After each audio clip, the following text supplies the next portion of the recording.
अनमोल बहुत ज़्यादा कंफ्यूज्ड है। वो एसएससी की तैयारी तो कर रहा है काफ़ी टाइम से, लेकिन मैथ्स में स्कोर उसका बढ़ नहीं पा रहा है। वो अपना सिलेबस 3 बार पहले से ही पूरा कर चुका है, दिन में 12-12 घंटे लगाकर सारे टीचर्स के कोर्स को ख़त्म कर चुका है। जब क्लास चल रही होती है तब तो उसे सब समझ में आता है, लेकिन जब खुद प्रैक्टिस करनी पड़ती है तो एक भी क्वेश्चन नहीं बन पाता उससे। ऐसा ऐसा कैसे हो रहा है? बाकी सबको रिजल्ट मिल रहा है, मुझे क्यों नहीं मिल रहा? शायद मैं पैदा ही कम दिमाग के साथ हुआ था, तभी तो मैं मैथ्स में कमज़ोर हूँ इतना। तभी तो सब मुझसे आगे निकलते जा रहे हैं। अनमोल अंदर से गिव अप कर चुका है।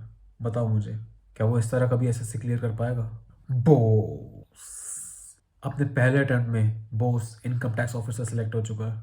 प्री के पेपर में 50 में से 50 और मेंस के पेपर में 90 में से 90 लाना कोई आसान बात नहीं है। बहुत सारे कैंडिडेट्स ऐसे स्कोर की सिर्फ सपना ही देखते हैं, लेकिन बोस के लिए ये उसकी रियलिटी है। अनमोल को लगता है कि बोस तो पैदा ही परफेक्ट हुआ था, कि मैथ्स में तो वो हमेशा से ही अच्छा था, कि शायद बोस को कुछ ऐसी सीक्रेट ट्रिक्स पता है जो अनमोल को नहीं पता। बचपन में उसकी स्कूलिंग बहुत अच्छी रही होगी ज़रूर, उसने मुझसे भी अच्छी ट्यूशन्स ली होगी। अनमोल ये सब सोच रहा है क्योंकि उसने सिर्फ बोस का रिजल्ट देखा है।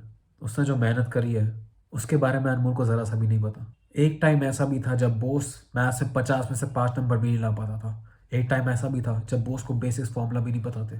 बल्कि सच्चाई तो ये है कि बोस ने आज तक अपना सिलेबस कंप्लीट नहीं करा। बोस की स्कूलिंग बिल्कुल अनमोल जैसी रही थी। बोस की मेंटल कैपेसिटी बिल्कुल अनमोल जितनी है। बल्कि बोस का स्टार्टिंग लेवल अगर अनमोल का इतना था तो बोस का इतना था। बोस ने अनमोल से बहुत नीचे से शुरुआत करी थी, लेकिन उसकी पढ़ाई का तरीका, उसकी लाइफ की तरफ उसका नज़रिया उसे अनमोल से बहुत ऊपर ले गया। फाइनल कट ऑफ में बोस के पास उसकी ड्रीम पोस्ट थी और अनमोल उसका कहीं नामो निशान भी नहीं था। अगर मैं तुम्हें ये बोलूँ कि कोई भी कैंडिडेट मैथ्स में 25 मार्क्स से 45 से ऊपर जा सकता है सिर्फ 1 महीने के अंदर, तो शायद तुम मेरी खिल्ली उड़ाओगे, तुम मुझ पर विश्वास नहीं करोगे। और अगर मैं ये बोलूँ कि ये तुम कर सकते हो बिना सिलेबस कंप्लीट करे, तो शायद तुम मुझे गालियाँ दोगे। लेकिन ये एक सच स्टोरी है, ये मेरी स्टोरी है। CGL 2021 की Tier 1 में मेरा टोटल स्कोर 135 के आसपास बना था, लेकिन यही चीज़ CGL 2022 आने तक मेरा स्कोर 168 के ऊपर चला गया। मेरा ये स्कोर बढ़ाने में मैथ्स का एक बहुत बड़ा रोल था। इस स्कोर के साथ मैंने AA की कट ऑफ भी पार कर ली। अपनी प्रिपरेशन की जर्नी में मुझे वो तरीका मिला जिससे कम टाइम में मैथ्स में बहुत तेज़ी से मार्क्स इंक्रीज़ किए जा सकते। क्या तुम जानना चाहोगे मेरा ये सीक्रेट मेथड? मेरा ये मेथड जिसमें मैंने कभी कोई कोचिंग नहीं ली, मैंने कभी पूरा सिलेबस भी कंप्लीट नहीं करा, लेकिन फिर भी मेरे को AA की पोस्ट मिली और रैंक मिली 350 से भी नीचे। मेरी ये स्ट्रैटेजी बहुत सिंपल है। तुम्हें सिर्फ उन चीज़ों पे फोकस करना है जिसमें तुम्हारी वीकनेस सबसे ज़्यादा है। और मुझे पता है कि तुम ये बात पहले से जानते हो, तो मैथ्स तभी तो पढ़ रहे हो। पर मैं तुमसे एक चीज़ पूछना चाहता हूँ, तुम्हें ये कैसे पता कि मैथ्स के अंदर तुम्हारी वीकनेसेस क्या क्या हैं?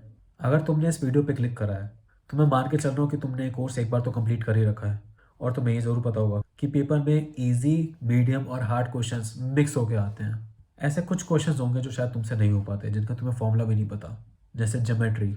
हर कोई इन चीज़ों के बारे में भूल जाता है, लेकिन कुछ क्वेश्चन ऐसे भी होते हैं जो बहुत ईजी होते हैं, तो वो तो तुम वैसे ही कर सकते हो। कभी कभार मुश्किल क्वेश्चंस के लिए तुम ऑप्शंस पुट करके दे सकते हो, जिससे तुम्हारा आंसर बिना फॉर्मूला के भी निकल जाएगा। और ऐसे तुम 1 से 2 क्वेश्चन तो कर ही सकते हो जब लास्ट में तुम्हारे पास 5 से 10 मिनट बच जाते हैं पेपर में। ये तुम्हारा पहला स्टेप था अपने मार्क्स इंक्रीज करने का। इसके साथ साथ तुम्हें टाइम मैनेजमेंट स्ट्रैटेजी मैथ्स में बिठानी पड़ेगी। एक क्वेश्चन के लिए तुम्हें सिर्फ 1 मिनट देना है। अगर तुम्हें किसी भी क्वेश्चन में ज़्यादा लगता है तो अभी के लिए उस क्वेश्चन को स्किप कर दो। पहले सारे इजी क्वेश्चन देख लो, उसके बाद जब टाइम बचे तो वापस मुश्किल क्वेश्चन की तरफ आना। अगर फॉर्मूला लगा के हो रहा है तो बढ़िया, फॉर्मूला नहीं पता ऑप्शन ट्राई करके देख लो।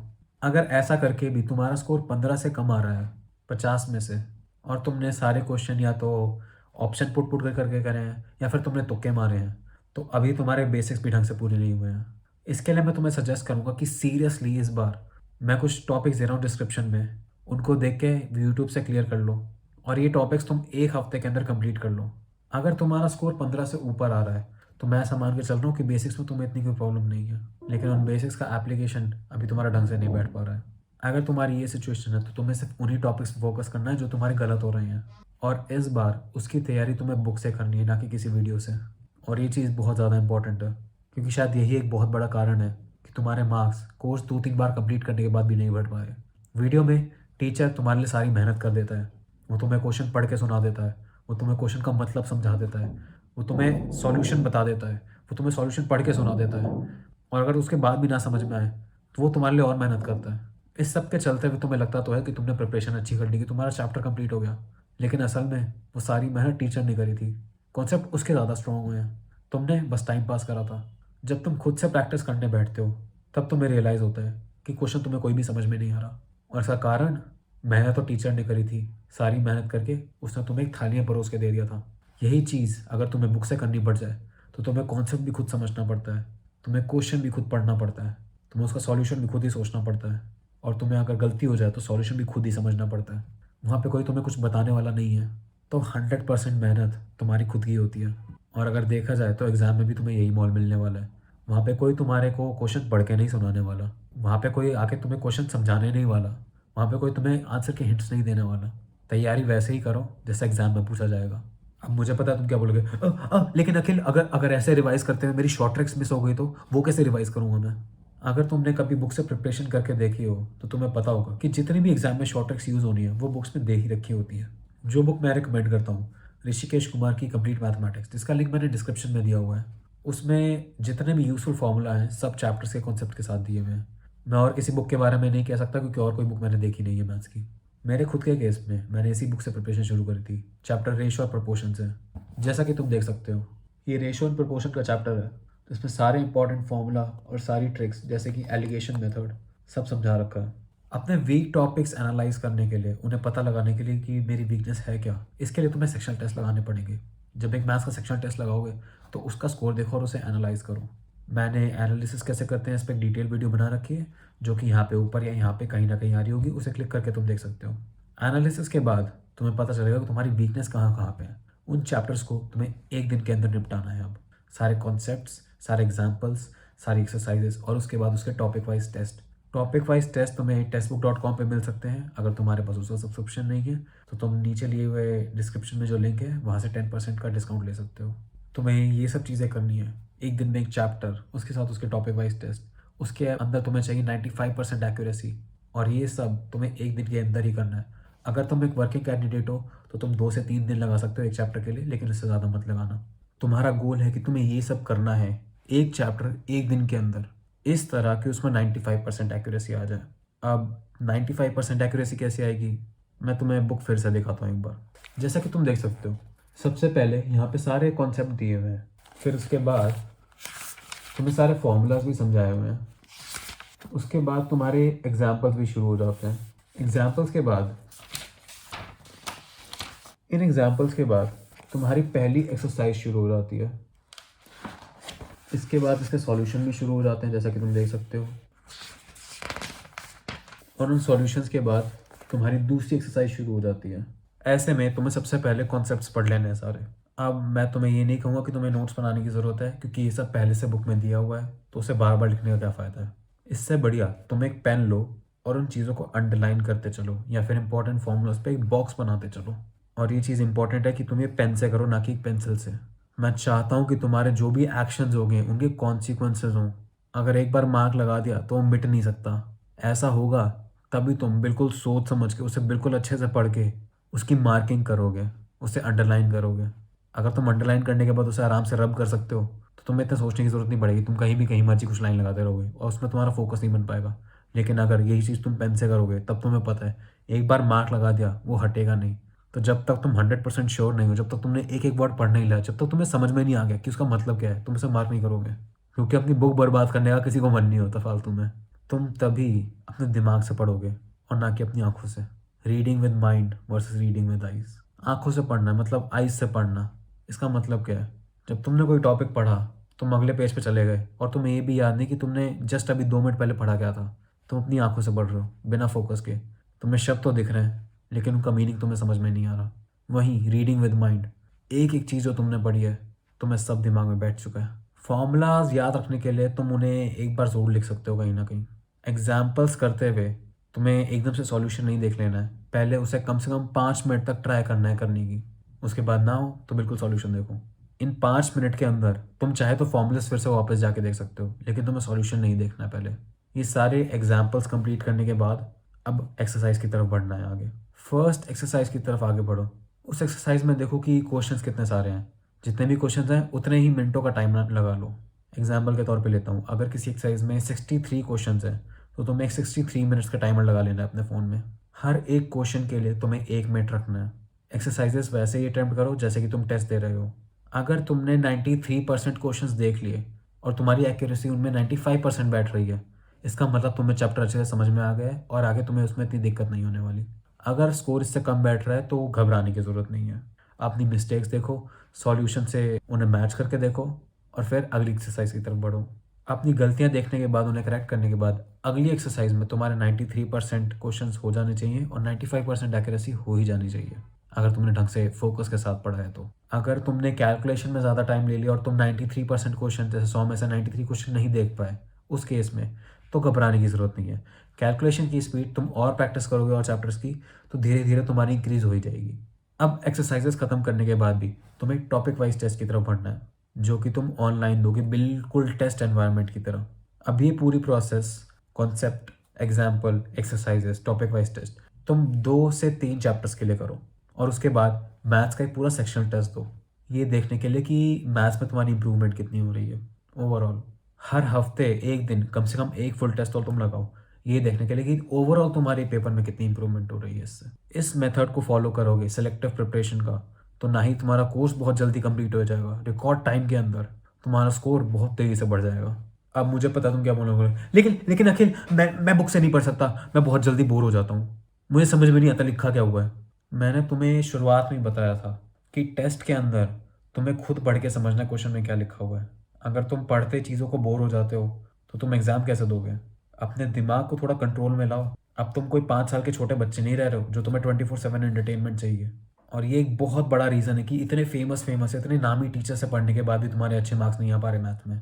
तुम वहाँ पे एंटरटेनमेंट के लिए जा रहे हो। अब इतनी जल्दी बोर हो जाने का रीज़न ये है कि तुमने अपने दिमाग को इस तरह फ्राई कर चुका है टेक्नोलॉजी की वजह से कि अब तुम 5 मिनट भी किसी चीज़ पे फोकस नहीं कर सकते अपने फ़ोन को चेक करे बिना। मुझ पे यकीन करो, जब तुम्हें रिजल्ट दिखेगा ना, तब तुम्हें कोई बोरियत नहीं होगी। जब तुम्हें तुम्हारी मेहनत का फल मिलेगा ना तुम्हारी आंखों के सामने, तब तुम बुक से एडिक्ट हो जाओगे। लेकिन मैं एक चैप्टर एक दिन में नहीं कर सकता, ये तो इम्पॉसिबल है। बड़े बड़े कोचिंग इंस्टीट्यूट एक टॉपिक को करने के लिए 7 से 8 दिन ले लेते हैं और तू मेरे को कह रहा है वो एक चीज़ सेम तुम एक दिन से कम में कर दो। ये बात तुम्हारी बिल्कुल जेन्युइन है, मैं समझता हूँ। लेकिन मैं तुम्हें ये भी बताना चाहता हूँ कि जो तुम क्लासेस लेते हो वो दिन में 1 से 2 घंटे की होती हैं। अगर तुम वही same classes back to back attend करोगे तो वो चैप्टर पूरा एक दिन में कंप्लीट किया जा सकता है 7 से 8 घंटे के अंदर। पेनाकल जैसी बुक करके हो सकता है तुम्हें 300 से 400 क्वेश्चन मिले एक चैप्टर के अंदर। मेरे एक्सपीरियंस में बहुत ज़्यादा है। तुम्हें 95% एक्यूरेसी तक आने के लिए इतने ज़्यादा क्वेश्चंस करने की ज़रूरत नहीं पड़ती। मेरे एक्सपीरियंस में 150 से लेकर 180 यानी 150 से लेकर 180 क्वेश्चंस तक काफ़ी रहते हैं। इतने में तुम्हें हर टाइप का क्वेश्चन दिख ही जाता है। जैसे मैंने अभी दिखाया, एक एक्सरसाइज के अंदर तुम्हें 80 से 90 क्वेश्चन मिलते हैं, जो मैंने बुक बताई ऋषिकेश कुमार की। तुम वैसे करो, पहले 80 से 90 क्वेश्चन लगाओ, उसके सॉल्यूशन देखो, अपनी मिस्टेक्स करेक्ट करो। उसके बाद नेक्स्ट सेट में तुम 80 से 90 और क्वेश्चन लगाओ। इससे तुम हर टाइप का क्वेश्चन एक बार पहले सेट में देख लोगे, तुम अपनी गलतियां सुधार लोगे और अगले सेट में तुम्हें पता चल जाएगी क्वेश्चंस को अटेम्प्ट कैसे करना है, तो तुम्हारी एक्यूरेसी 95% तक बहुत आराम से पहुंच जाएगी। अगर इतना सब जानने के बाद भी तुम्हें भी लग रहा है कि बुक से पढ़ना तो हमेशा बोरिंग ही रहेगा, तो मैं तुम्हें बता दूं, तुम्हें किसी कॉम्पिटेटिव एग्जाम में अपना टाइम वेस्ट करने की ज़रूरत नहीं है। प्रिपरेशन की जर्नी में तुम्हारे सामने बहुत सारे चैलेंजेस आएंगे और अगर तुम्हारा ये एटीट्यूड है ना कि मुझे पढ़ने से बोरियत होती है, कि मैं बुक पढ़ नहीं सकता 2 मिनट, कि कुछ भी लिखा हुआ मेरे दिमाग में नहीं घुसता, तो तुम सिर्फ अपना ही टाइम वेस्ट कर रहे हो। जाओ जाके किसी अनमोल की ज़िंदगी जियो।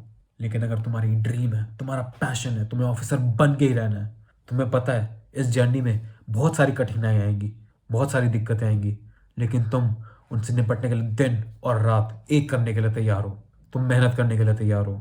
तो मैं तुम्हें बताना चाहता हूँ कि तुम्हारे ये जो भी कंसर्न है, तुम्हारे जो भी ख्याल है ना, इन सब से फ़र्क नहीं पड़ता। मैं चाहता हूँ तुम सोच के देखो, सबसे पहले अपना सिलेबस कंप्लीट करने में लगे हुए हो, ये भी नहीं जानते कौन से टॉपिक तुम्हें पहले से आते हैं और कौन से तुम्हें वीक हो। तुम रोज़ क्लासेस लेते हो और तुम्हें कुछ ना कुछ ऐसा दिख जाता तुम्हें समझ में नहीं आता। शायद से वो ज्योमेट्री, शायद से ट्रिग्नोमेट्री है। तुम उसे 2 मिनट देखते हो, तुम्हारा फोकस कहीं और जा चुका है इतनी देर में। अपने फ़ोन में साइड में इंस्टाग्राम रील्स खोल लेते हो क्योंकि तुम बोर हो चुके हो ना, और इस वजह से क्लास पर कभी ध्यान आ नहीं पाता। तुम्हें लगता है तुम मेहनत तो बहुत कर रहे हो, 12-12 घंटे पढ़ रहे हो, लेकिन एक टॉपिक करने में तुम्हें 14 से 15 दिन लग जाते हैं। ऐसे प्रिपेयर करते हुए तुम्हें 3 साल से ऊपर हो चुके हैं, लेकिन कोर्स तुम्हारा अभी भी पूरा नहीं हुआ है। रिवीजन तो दूर की बात है, टेस्ट का दिन आ चुका है। तुम टेस्ट अटेम्प्ट करने तो जाते हो, लेकिन तुम्हें क्वेश्चंस पूछ के ना यही नहीं पता।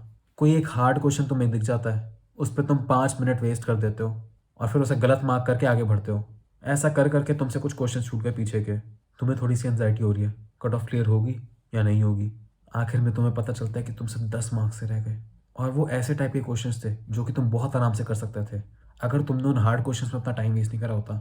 अगर तुमने ये याद करने में टाइम वेस्ट नहीं करा होता कि वो फॉर्मूला क्या था, जो वैसे तो मैंने 1000 बार का रखा है लेकिन मुझे याद नहीं आ रहा, क्योंकि तुमने उसे पढ़ा तो 1000 बार था लेकिन फोकस एक बार भी नहीं करा था। सोचो, ऐसे तुमने अपनी लाइफ वेस्ट कर दी है पूरी, और अब तुम्हारी एज लिमिटेड हो गई है। अब तुम्हें कोई प्राइवेट कंपनी भी नहीं ले रही है। तुम्हारे जितने भी सपने थे सब चकनाचूर हो चुके हैं, सिर्फ इसलिए क्योंकि तुम्हें लगता था बुक्स बोरिंग है। सोचो, यूट्यूब पे तुम्हें किसी टॉपर का इंटरव्यू दिखता है और वो वहाँ बैठा हुआ बोल रहा है कि वो शायद तुमसे भी गया गुजरा था। उसने मेहनत करके वो सीट ले ली जिस पे तुम्हारा नाम था, वो फ्यूचर जो तुम्हारा हो सकता था। सोचो, तुम्हारे अंदर जो जेलिसी की फीलिंग आएगी, जो उसकी तरफ नफरत आएगी, जो नेगेटिविटी आएगी, कैसा लगेगा सोच के? अच्छा नहीं लगेगा बिल्कुल भी, है ना? अभी तुम इसी रास्ते पे चल रहे हो। अब मैं चाहता हूँ तुम सोच के देखो, तुमने अपना ब्रेन को हैक कर लिया और अब इन चीज़ों के सॉल्यूशन फाइंड करने पे लगे हो तुम। शुरुआत में बुक्स में जो भी लिखा है तुम्हें इतना कुछ समझ में नहीं आता, लेकिन तुम अपने आप को मजबूत रखे हुए हो। शायद 1 घंटा, शायद 2 घंटे, शायद एक दिन, शायद 2 पूरे दिन लग जाते तुम्हें सिर्फ एक पेज को समझने में, लेकिन तुम फिर भी हार नहीं मान रहे। बोर होके रील्स और शॉर्ट्स नहीं देखने बैठ रहे। धीरे धीरे ही सही तुम अपनी गलतियां सुधारने लगे हो। धीरे धीरे ही सही तुम्हारी स्पीड में तुम्हें इंप्रूवमेंट दिखना शुरू हुई है। तुम्हारा स्कोर इतनी तेज से इंक्रीज होना शुरू हुआ है जो तुमने पहले कभी नहीं देखा। जो क्वेश्चंस पहले तुम्हें समझ में नहीं आते थे कि बोल क्या रहे हैं, अब सब समझ में आ रहा है। तुम्हें मैथ्स का सेक्शन कंप्लीट करने की परफेक्ट स्ट्रैटेजी पता चल चुकी है। तुम्हारा स्कोर धीरे धीरे टॉपर्स की तरफ बढ़ रहा है। तुम्हारी ड्रीम पोस्ट अब तुमसे इतनी दूर नहीं है। अब तुम्हें अपने सपने साकार करना इम्पॉसिबल नहीं लगता। तुम और मेहनत करते हो, तुम्हें और रिजल्ट मिलता है, और आखिर में जब फाइनल रिजल्ट रिलीज होता है उसमें तुम्हारा नाम है। सोचो, कैसा लगेगा तुम्हें ये सब सोच के? अगर तुम अभी भी मेरी बातों पे विश्वास नहीं कर पा रहे हो, अगर तुम्हें अभी भी सेल्फ डाउट हो रहा है, अगर तुम अभी भी ये सोच रहे हो कि क्या मैं कर भी सकता हूँ, तो इसमें तुम्हारी गलती नहीं ठहराऊंगा। ये एजुकेशन सिस्टम, ये सोसाइटी, इन्होंने हमें कभी सक्सेस पे चलने का सही तरीका ही नहीं बताया, सही रास्ता ही नहीं दिखाया, और अब ये हमारी काबिलियत पे तुम्हारी और मेरी शक करते हैं। तुम्हारे वो बड़े बड़े कोचिंग इंस्टीट्यूट के टीचर जिनके तुम सिर्फ एक रिपीट कस्टमर बन के रह गए हो, उन्होंने फीसें तो बहुत ले ली तुमसे, लेकिन अभी तक सिलेक्शन नहीं करवा पाए तुम्हारा। अगर तुम्हें सही टाइम पे एक ऐसा मेंटर मिल जाता जो तुम्हें सही रास्ता दिखाता, जो तुम्हें तुम्हारी गलतियां बताता, जो तुम्हें उन्हें सुधारने का तरीका बताता, तो शायद आज तुम्हारा ये हाल नहीं होता। जुड़ो मुझसे, मैं बनूंगा तुम्हारा मेंटर। मैं लेके जाऊंगा तुम्हें सक्सेस के रास्ते पे। मैं लेके जाऊंगा तुम्हारी प्रिपरेशन को अगले लेवल तक। मैं तुम्हें बताऊंगा कि तुम्हारी गलतियां क्या है और उन्हें सुधारने का तरीका क्या है। ज्वाइन करो मेरा टेलीग्राम चैनल, जिसका लिंक मैंने नीचे डिस्क्रिप्शन में दिया हुआ है। अब मैं वहीं मिलूंगा तुम्हें। सर झुकाओ, काम करो।